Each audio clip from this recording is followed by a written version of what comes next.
It's July the 1st. It is 20 to 5 in the morning, and I am going for a quick session on the River Severn in Tewkesbury after a barbel.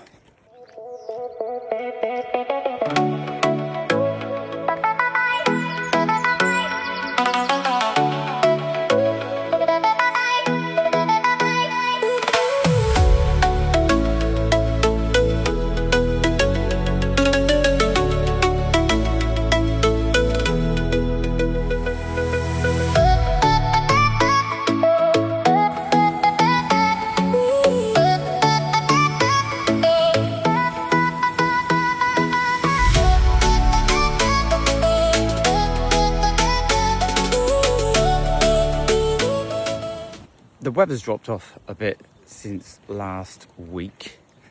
I'm going to my favourite spot on the River Severn in Tewkesbury, and that is Tewkesbury Weir. It's fished quite a lot.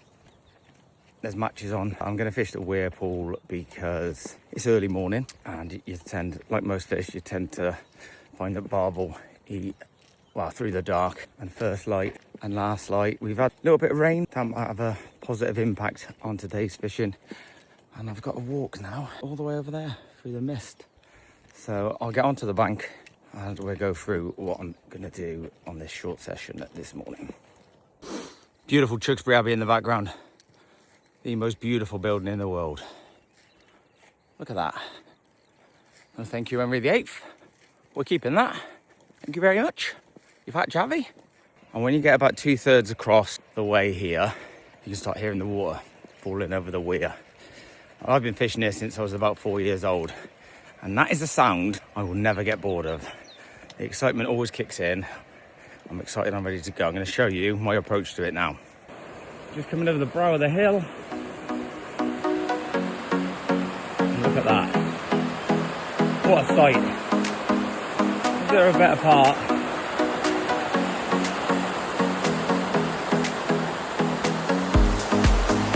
Absolutely phenomenal bit of water. And I'm going to be fishing on that peg down there to the right of the tree. So I'm going to take you through the setup I've got today. Fishing with a John Wilson 5-piece travel rod. It's old. I've had it about 15 years and I bought it second hand. Twinned up with a 6000 Shimano reel. And the first thing I'm going to do, I've got my selection of bait. So I've got some hemp. There's a few balls of ground bait in there. I've got some maggots, and my main hook bait today is going to be these mainline link mini buoys. I'm going to use 2 of those on a size 10 barbel hook. Before I start fishing, I'm going to bait the area. And to do that, right there, I've got a bait dropper. Now I'm going to put about 50 bait droppers full of hemp out into the swim. And then I'm not going to do anything for half an hour. I'm going to let the fish start to feed, gain confidence on the bait. I'm going to take you through how a bait dropper works. So obviously this is connected to my main line. There's a little hinge there. And you fill it up.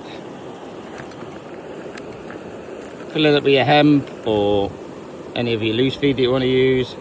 Tuck it in. I'm trying to do this one-handed, so you have to bear with me. Close it up. Bear with. And then there's a little pin on the top. Okay, when that's closed, that pin comes down. There's a little weight on the bottom.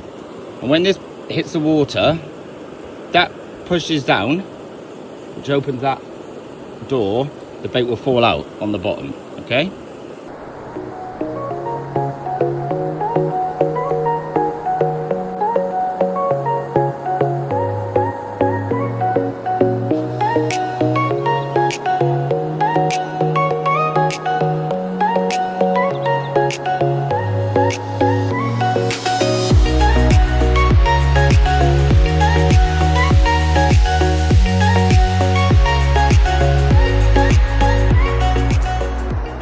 Right, so it's been about 20 minutes, 25 minutes since I started baiting up this swim, and I'm going to take you through the rig. I have got my main line of £8, and on that main line I have a running rig, I have a running ring and a stop feed, and that is tied, my main line is tied to a quick release swivel. I've got a 50 gram maggot feeder, And down from that, I've got probably about 3 foot of 6-pound fluorocarbon, anti-tangle sleeve at the top.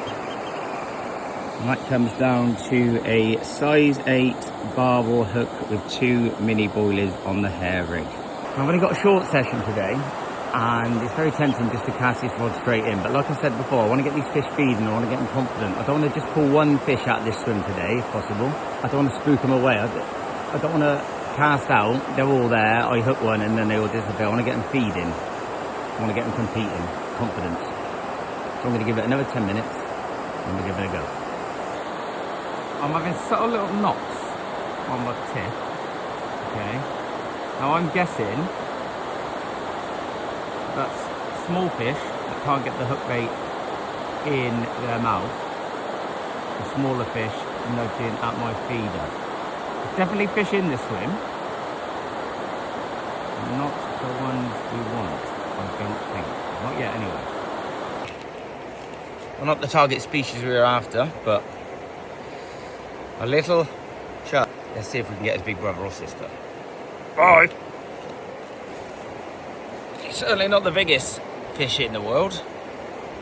Probably the smallest one I've ever caught. But let's fin up, look at that.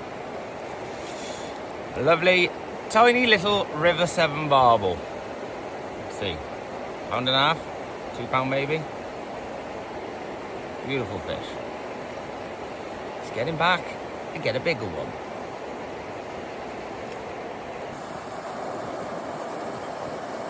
A little rest on the margins.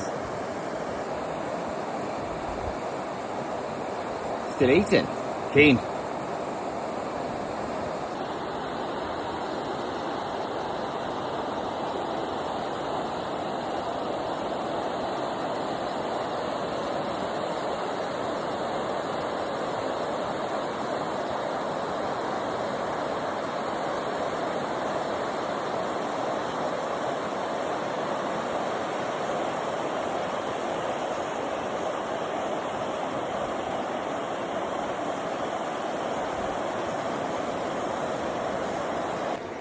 Another one on the bank, bigger, but it's a chub. But when it's a chub that looks like that, you can't really argue, can you? We've got about an hour left to see what else can happen. It's a nice chub, that is, on a big old lump of meat. And I've just dropped him on the floor and he's gone in the water. So at the moment, I'm fishing a lump of meat direct to a size 6 hook with a lead weight. So straight through, no feeder, no bag, anything like that. Just trying to pick out the bigger fish, hopefully, in the swim. And every 3 chucks, I am putting out maggot feeder with hemp in, a little bit of ground bait in there. There's little lumps of meat that I've cut off my main cubes, and that's just acting as an attractor. It does flow out of there, not at a great rate, but my thinking is that attracts the fish into the swim. So every 3rd cast, I'll put one of them on just to keep him interested. Well, I've had a change of tactic. Got rid of the bigger hook and scaled down to a size 14 with a smaller lump of meat and in the maggot feeder, quite a few maggots. And I just caught each chub. Look at the length of that fish. Go back a little bit, see if it's... Look at that. I don't think the pictures do it justice. That is a huge red tail on it. I'm going to get this one weighed, but that is a big old kipper. And I'm going to get him back. Really important in the summer, when you're fishing, temperatures are a bit hotter, give your fish a little rest before you release them, so they don't go belly up and die. But there he is again. Just going to ease him into the water. Wow, I'm coming towards the end of the session. I've had 3 chub, 1 barbel. Good day. Just goes to show though, I scaled down and changed tactic and caught my biggest fish of the day on a smaller hook. You don't always have to use really big hooks to catch really big fish. And another thing I'll say is bait. Now all my fish today were caught on bait. I used a bit of hemp for feeding and maggot feeding as well. Cheap bait. I'm not knocking bait companies or anything, and obviously expensive bait can do the business on this day, It's been proven. But you can catch fish on bait which doesn't cost a fortune. I think I've had my biggest, that's one of my biggest chub, that came in at just under £5, caught on a lump of meat, which a couple of quid from the supermarket. And our biggest barbel ever came on a single grain of sweet corn. And what sweet corn it's in, 80p. So you don't have to, fishing does cost a lot of money, but it doesn't have to cost the earth. You can do things on the budget. My biggest barbel also caught on a size 16 hook. You don't have to go massive. Sometimes you have to use a bit of finesse. At the end of the day, fish want to eat. It's just about how you present the bait to them. Thanks. There's a salmon jump. So that's today done. Not a bad session. 4 fish on the bank, getting bigger every time. All pre 9 o'clock in the morning. That's really fun. I enjoyed it. On a long walk back over the fields to the car. If you've enjoyed the video and you're just getting into fishing and you think to yourself, oh, there's something I want to learn. If there's anything you want to know, be it unhooking a pike, setting up a float rig for match fishing, anything like that, let me know. And I'll try my very best to do a video on it. We've all got to start somewhere, or I'd like to think I know enough about every type of fishing. I'm an all-round angler, so I can pretty much cover any subject. Pike, barbel, coarse fish, zander, anything you like really. Never done any salmon fishing, never done any trout fishing, never done any sea fishing. If anyone wants to go sea fishing, salmon fishing or trout fishing and they want a partner, let me know. We can hook up, do something together. But I hope you've enjoyed your video. Enjoy your day. All the best.